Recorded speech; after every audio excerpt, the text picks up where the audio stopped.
Welcome to Setting Course, an ABS podcast, where we're charting the future of the marine and offshore industries. I'm Brad Cox, and I'll be your host today. When it comes to the business of decarbonizing global shipping, the IMO's Marine Environment Protection Committee, or MEPC, is at the center of the action. Back in July 2023, MEPC 80 was a game changer. The committee introduced well-to-wake greenhouse gas calculations, which will reverberate throughout the industry for decades. So now, with MEPC's 82nd session right around the corner, we wanted to know what the committee has in store for shipping. To answer that question, we've brought together a group of industry leaders who will take part in that discussion in London later this month. We're happy to have Panos Zachariadis, chairman of BIMCO's Marine Environment Committee, technical committee member of the Union of Greek Shipowners, and technical director of Atlantic Bulk Carriers Management. Hi, thank you for the invitation. Hello, everyone. We also have Emmanuel Vergetas, the Greece region representative for Intercargo. Hello, everybody. Thank you, Brad. Thank you for the invitation. We're also happy to have Casey Wang, senior technical manager for Intertanko. Hi, everyone. Yeah, I'm very happy to be here. Thank you. Also joining us is Stanos Theoharis, senior manager of regulatory affairs for the Republic of the Marshall Islands Registry. Thank you, Brad. And I'm truly grateful to ABS for inviting me to the podcast. And returning to the show is Stamatis Fridelis, ABS Vice President of Regulatory Affairs. Welcome back, Stamatis. Hi, Brad. Thank you. Happy to join the discussion today. All right, gentlemen, let's jump right in here. Like I mentioned, big things tend to happen during MEPC sessions. There's the well-to-wake calculations last year, the ballast water management standards that entered into full force earlier this month. Is the 82nd session going to be one of those disruptive MEPC sessions? Why or why not? I think yes. I think it's going to be, all the MEPC meetings are important, but I think this one is going to be a pivotal one because hopefully it will decide among the many proposals for midterm measures which one is going to go forward and or which combination of proposals are going to go forward, which are going to be approved at the next MEPC session and then eventually adopted. So I think it's going to be a pivotal one. Brad, if I can go second, if you like, I'm not going to fully agree with Mr. Zachariadis. Personally, I do not expect the session to be terribly disruptive, but more of a grind. So much of the controversial issues related to greenhouse gas midterm measure development, such as the outcome of the comprehensive impact assessment and base document for amendments, will likely be discussed in depth during the intersessional working group taking place the week prior. However, which should carry over into the GSG working group at MEPC, of course. However, the timeline for midterm measures still leaves room for further work since amendments are not expected to be approved until the next MEPC session. And besides, this MEPC has a lot on its plate, like MARPOL amendments, BWM Convention Review Plan, the CII review, black carbon, EGCS discharge assessments, NOx technical code, plastic litter, Hong Kong Convention guidelines. So, as I said in the beginning, it's not going to be terribly disruptive, but I'm going to repeat myself. I see it more of a grind. If I may be the next one, Casey Wong here.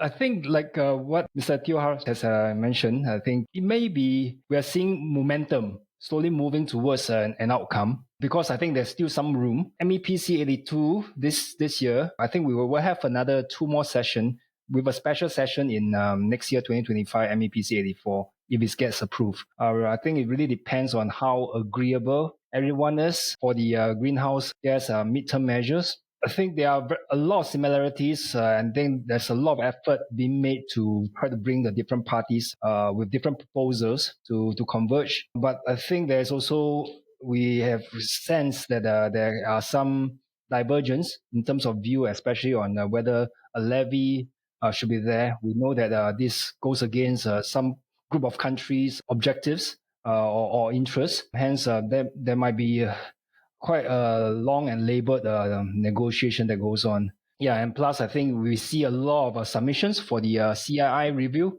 which has to be completed by the end of next year. So I think those are the things which will take up a lot of time from the MEPC. And Emmanuel?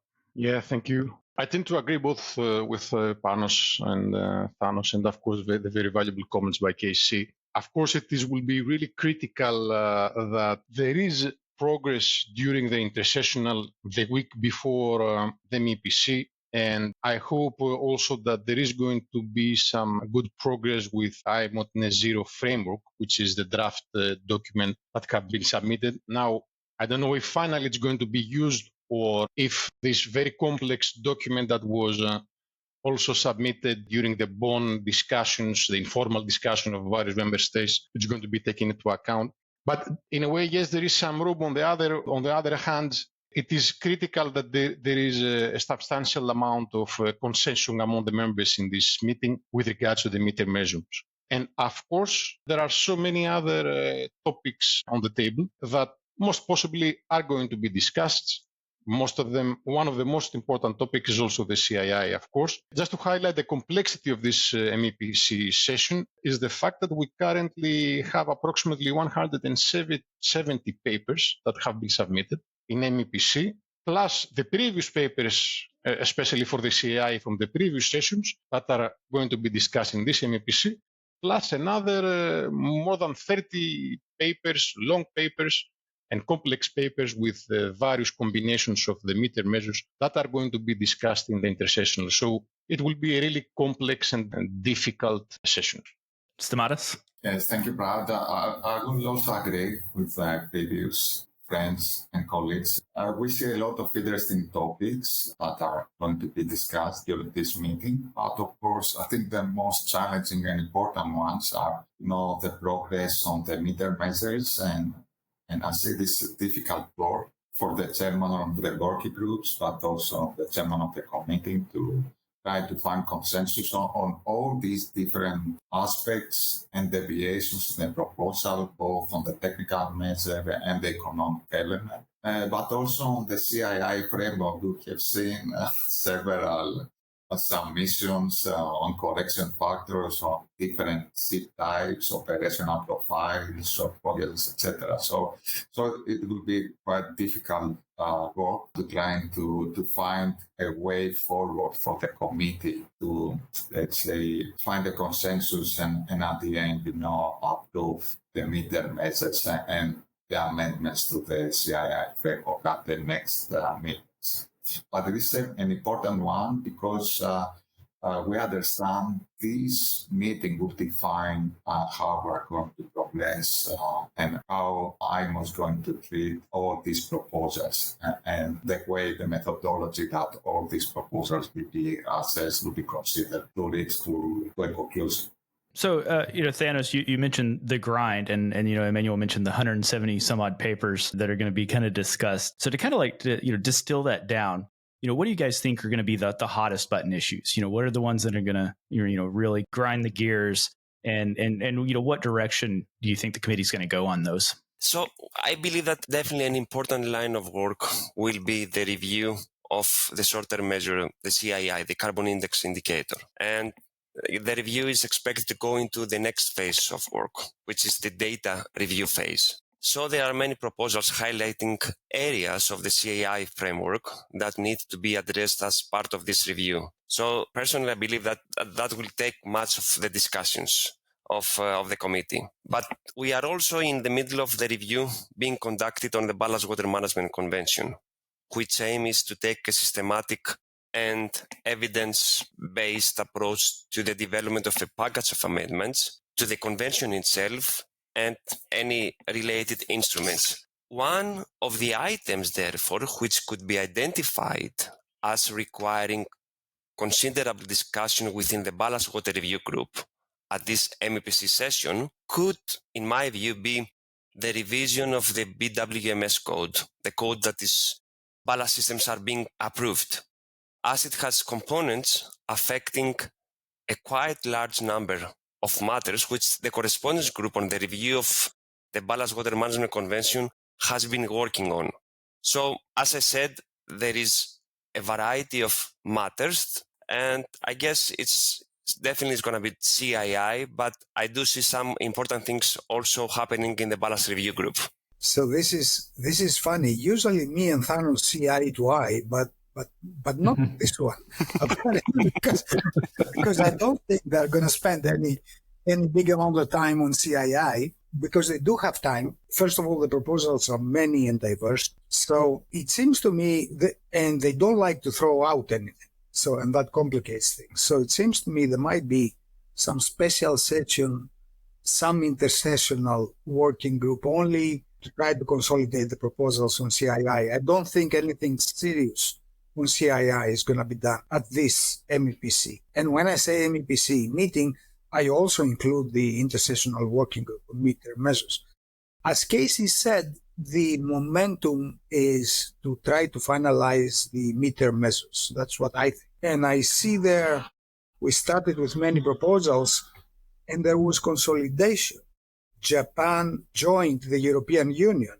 So now we don't have a Japanese proposal in the European Union one. We have a European Union and Japan proposal. And on the other hand, we have the Chinese, Brazil, Argentina, and a few others proposals. We'll have only 2 proposals on the table for the midterm measures. And I think the fact that Japan joins the European Union, it gives to me priority for this proposal to go forward. Another thing for this proposal is that IMO has already decided in the committee before that we're going to have a technical measure and an economic measure. And the European Union and Japan proposal has those 2 separately. The Chinese, Brazil, Argentina proposal combines those, which is something that not many people like. So let's leave it at that for now. I think the focus is going to be more on the midterm measures to go forward rather than anything else. Yeah, I think like what Panos has said, CII, I think there will be discussion given the number of proposals. And that's the deadline for the review set by the IMO to complete the review of the CII. So I think they do need to get some movement on that. But I think also how the CII will be reviewed into whatever form or evolve into whatever form is also dependent on how the GHG midterm measures will sort of have the interrelation or interdependency part tied to it. If the GHG midterm measures seem to be adequate, maybe there would be a less of a role for CII, and maybe CII becomes more of an additional supporting indicator towards those IMO GHG reduction targets. So that could be one possibility. It may turn up where both a CII review and the midterm measures goes hand in hand. Probably the other hot button issues that we hope to see some discussion and progress made on is probably what are the measures or the options that the industry, the ship operators can actually have more certainty in implementing. The LCA discussion definitely will play a key role, at least provide certainty on how the different fuel options will be certified. And hence from there, you'll be clearer on which investment options to take on. And also whether carbon capture will get some progress in the discussion to get some clarity on certainty on whether onboard carbon capture can be a solution that ship operators can look at. And Emmanuel? Yes, very valid points from all of the colleagues. Initially, let me highlight what Thanos said before with regards to the MEPC, and then I will try to answer your question, Brad. MEPC is not only midterm measure or CII. So there are many topics that are going to be discussed, including the ballast water management, the initiation of the 5th IMO greenhouse gas study, the LCA guidelines, which is a cornerstone of the midterm measures, biofuels, carbon capture, the Hong Kong Convention, and inconsistencies with the Basel Convention as well. So there are many topics. Definitely hot topics are the CII and the midterm measures. Yes, indeed. There are going to be 2 separate working groups that will work on these topics separately, among other important topics. With regards to the CII, there is indeed, as Panos mentioned, a correspondence group and an intersessional working group that will work on this subject between MEPC 82 until MEPC 83. Therefore, my impression is that we're not going to see a final decision on the CII, but I hope that there is going to be a solid approach and thermoreference or principal guidelines with regards to this discussion that will follow on the CII. On the other hot topic, the midterm measures, the committee is called to finalize the MARPOL Annex 6, actually, with the two new regulations. The technical measure, which is the GFS, and I think the most difficult points in the GFS that there is consensus among, first of all, there is consensus among all the members around the GFS as a technical measure, but still there are some important things that need to be defined, like the GFI, the trajectory, what will be the trajectory, alternative compliance approaches like the pooling, which is something that it's discussed in many papers.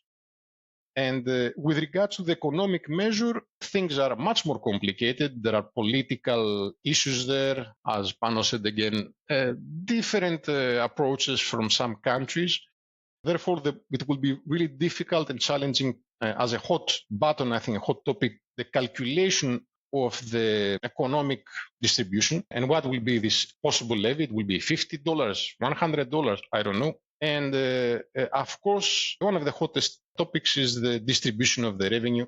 But I don't expect that there is going to be a final decision. Again, just for reference, to highlight this complexity, we had the steering committee on the comprehensive impact assessment of the midterm measures and the basket of measures that convened in total 11 times between MEPC 80 and MEPC 82. So I think this shows how complex is the situation. To wrap up on the midterm measures, it seems like that all current proposals for the measures have in common some form of collection of payments. So some kind of fund, some kind of levy and fund, and the GFS. So this is how we are going to see the committee to work, I think. And Stamatis?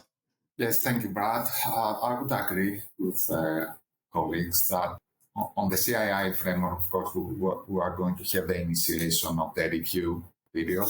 All these proposals need to be somehow assessed. So I understand that the committee needs now to set up the methodology and the process, how all these submissions will be assessed. And I think there was a relevant paper, a relevant submission from the European Commission on how proposing a way forward. On the GHG, of course, this is the other hot topic. I agree with Panos that we expect some developments there compared with the CII framework, which is just an initiation of the review. But on the GHG, what I would expect is the committee to start working according to the so-called IMO net zero framework. If you remember, the IMO net zero framework has been approved during MEPC 81 and provides an outline about possible amendments on MARPOL Annex 6. So the net zero framework provides amendments in Chapter 1 on new definitions to cover all these midterm measures, Chapter 2 on surveillance certification, Chapter 4 on possible amendments to SEM and to the data collection system. And the most important part is a new Chapter 5 on regulation of the IMO net zero framework with Chapter 5.1 to be the GHG fuel starter, regulating the phase reduction of fuels, the GHG density in a similar manner like the fuel EU regulation from Europe, and Chapter 5.2 with the economic mechanisms. Of course, there we have several submissions, and we'll see how this progresses, and hopefully we'll have a good outcome from the intersessional working group that we before. To pave the way during MEPC 82 to be able to progress. And somehow, I hope at the end, we're going to see a draft text with amendments to MARPOL Annex, of course, with a lot of square brackets to be finalized at the next meeting at the MEPC 83. Yeah, so looking further down the track, beyond the next meeting, what are going to be the big issues that MEPC needs to tackle over the next year, 2 years, 3 years? What are going to be the big things as we look forward? Well, I mentioned at the beginning that this may be a pivotal MEPC meeting. And whether it's this one or the next one, it's not really that important. The important thing is that on this one or the next one, The decisions, I'm going to go back to the midterm measures because that's the most important thing for me. The decisions they're going to take on the midterm measures are going to be with us for decades, and they're going to cost billions and billions of dollars to the shipping industry. We're talking about the impact studies say 127 billion per year to begin with. Practically, the cost of transport is going to double by 2030. So we're talking serious stuff. And of course, I neglected to mention that except for the two main proposals, there are proposals from the industry, ICS, together with Bahamas and Liberia, and World Shipping Council, but those don't count, unfortunately. The member states, they see this as a highly policy issue.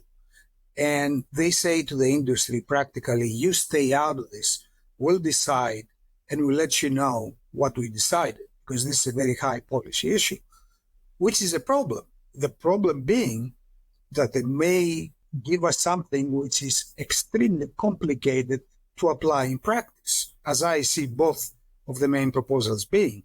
I think we're going to get something that's going to be hugely expensive, hugely bureaucratic, difficult to apply in practice, costly, and we're going to long the days that we're going to say, oh, how simple and nice was EU ETS, for example, which if you think about it is very simple. I mean, it's your emissions, you pay for them, that's it, done. That's not the same way with the measures they're discussing.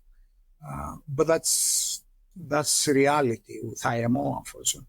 So, yes, the revised GHG strategy is clear, and keeping to the timelines for adoption of midterm measures is the obvious big, if not biggest issue for next year. And definitely the significance of developing a carbon pricing mechanism cannot be underscored, but again, agreed timelines need to be kept.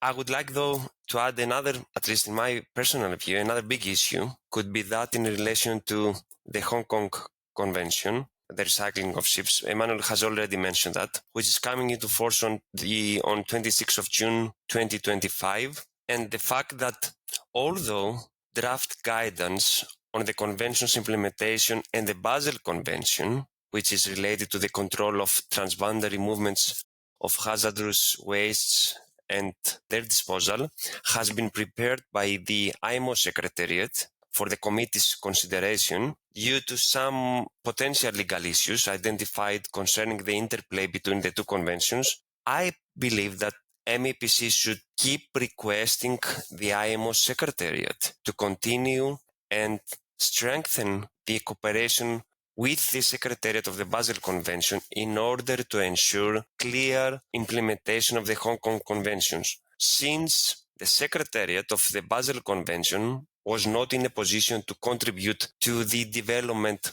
of this draft guidance that will be considered by MEPC. And the reason has been that this matter will be considered by the Conference of the Parties at their next meeting, which is CAP 17, and is scheduled to take place in spring of next year in Geneva. So I think that, just because there is a little bit legal uncertainty between those two conventions, and taking into account that the Hong Kong Convention, which is an IMO convention, will be coming into force in 2025.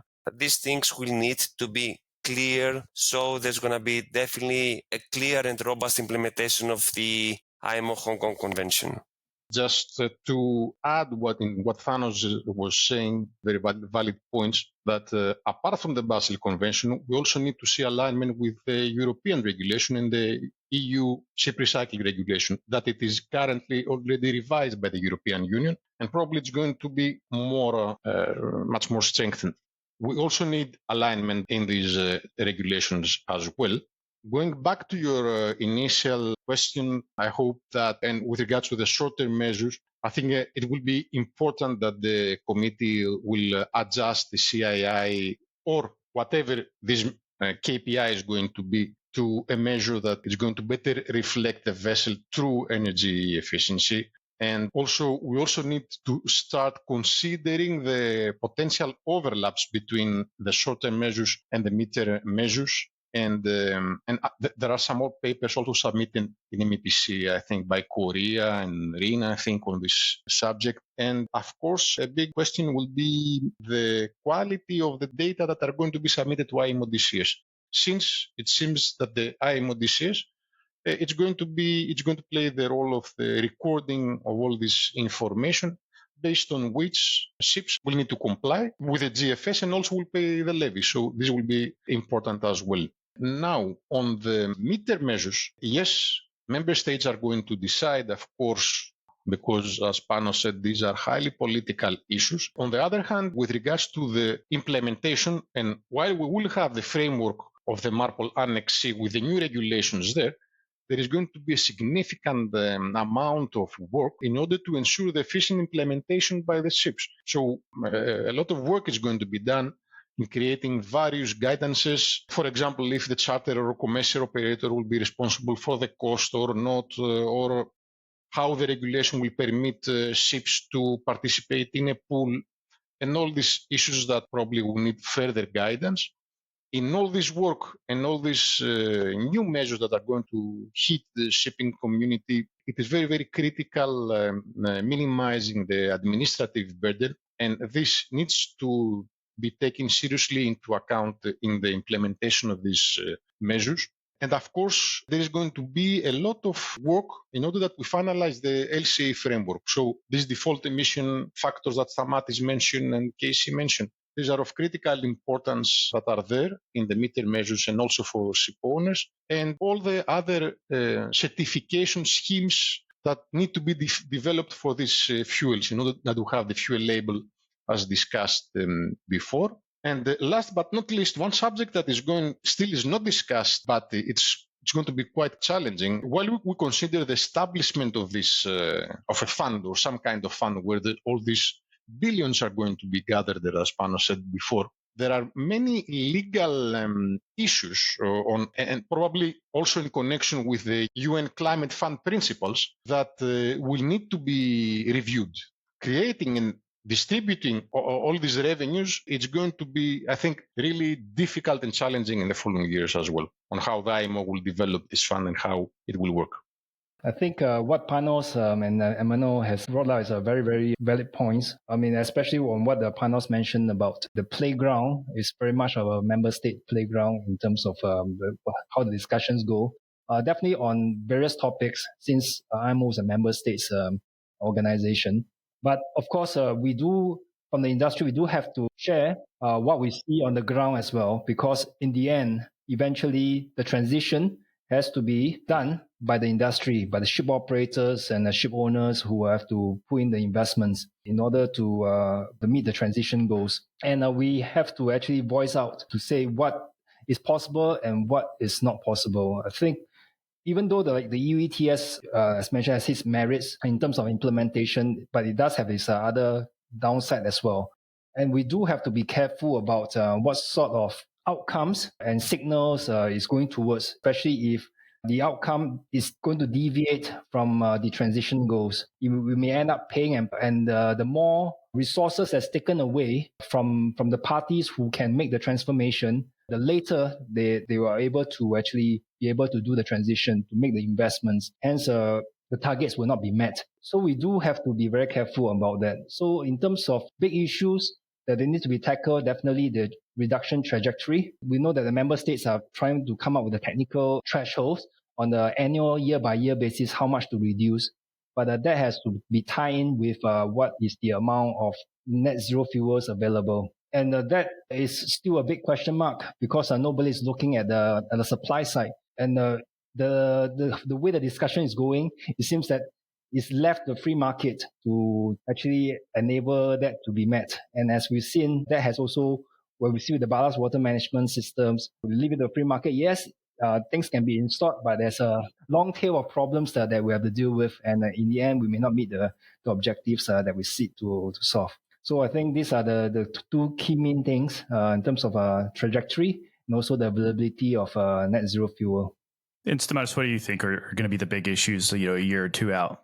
Yes, thank you, Brad. I could relate the big issue that the MEPC needs to tackle over the next couple of years with the big questions we are receiving by our clients, mainly ship owners. Like, for example, I'm going to place a new building contract. What type of fuels should I select? What readiness I should provide to my design, or which technology should I invest? So I think it is important, the committee, to progress fast the work for us, to have a better understanding on all these parameters, which will help us to address these questions. For example, it would be useful to know what would be the carbon pricing, which technologies or fuels will be promoted and will be eligible for funding. Is it LNG? Is it going to be eligible, or biofuels, or only the green fuels, renewable fuels of non-biological origin? What will be the limits of the GHG density over the years, or what will be the penalties, how the penalties are going to be calculated, and whether there will be flexible compliance mechanisms like pooling. Also, the CII framework will be amended to tackle all these operational parameters, the correction factors, the possible enhancement of the enforcement mechanisms, whether we're going to see penalties, because now the implementation is quite relaxed. And of course, it would be good for us to know what would be the reduction rate after 2026. Here I would like to mention a quite interesting proposal from Liberia, Brazil, and ICS as well, proposing the construction of new reference lines, revised reference lines, excluding the idle emissions. So all these parameters for port waiting time, etc., will not be considered. So for us, it is important to take informed decisions for the future and navigate safely and build a safe, future-proof vessel is to know these parameters as soon as possible. Of course, we do not expect to have all these answers at this MEPC meeting, but at least we expect this MEPC meeting to define the methodologies and the process, and to have some good answers, clear answers, and more clarity on at least at the next meeting. Okay, great. I just want to kind of open things up, see if you guys had any closing thoughts you wanted to impart with our listeners. Casey, why don't you go first? All right, thanks, Brad. I think what I would go back to is what I've mentioned about we need to really have clarity and certainty as soon as possible.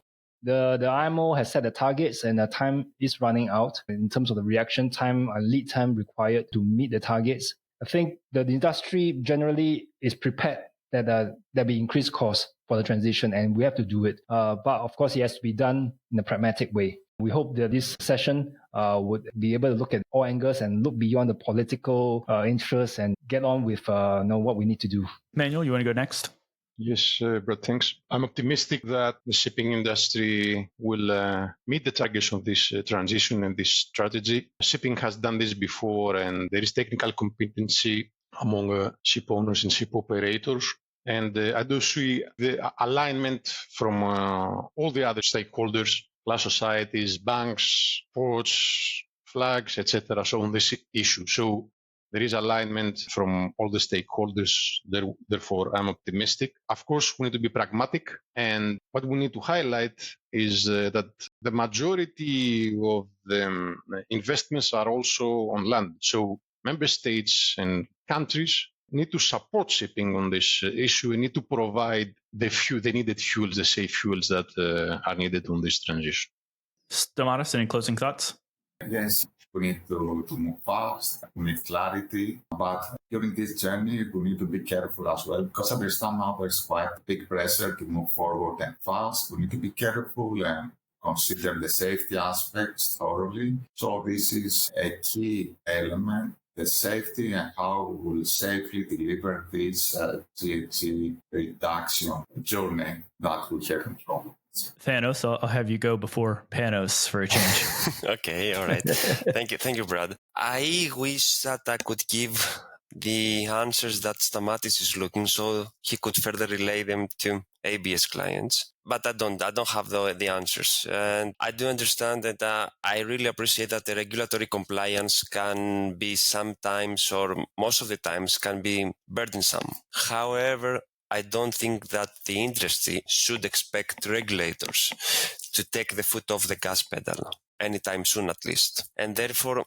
my feeling, industry should anticipate strengthened measures in many areas, and not just decarbonization. That may be one of the hot topics for this MEPC and for the forthcoming MEPCs. As I said before, we do see this trend of strengthening measures in many areas. The Ballast Convention, the Hong Kong Convention now, it will enter into force. It's MARPOL, it's everywhere. So I'm not very optimistic that the industry should expect for regulators to take, as I said, the foot off the gas pedal anytime soon.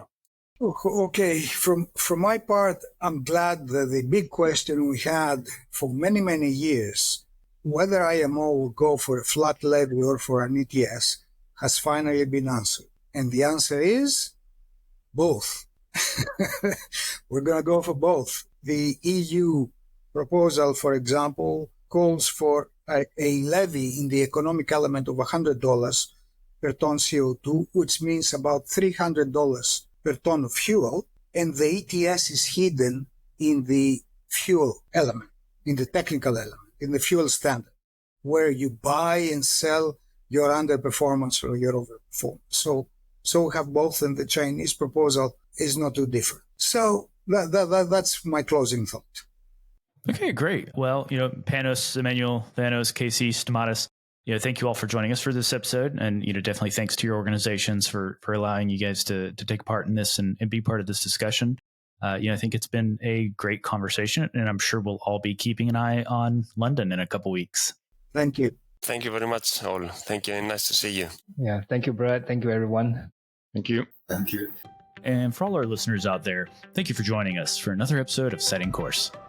Be sure to leave a review, share this episode, and give us a follow. To learn more about MEPC 82 and the regulations impacting maritime, visit us at www.eagle.org. Thank you for listening.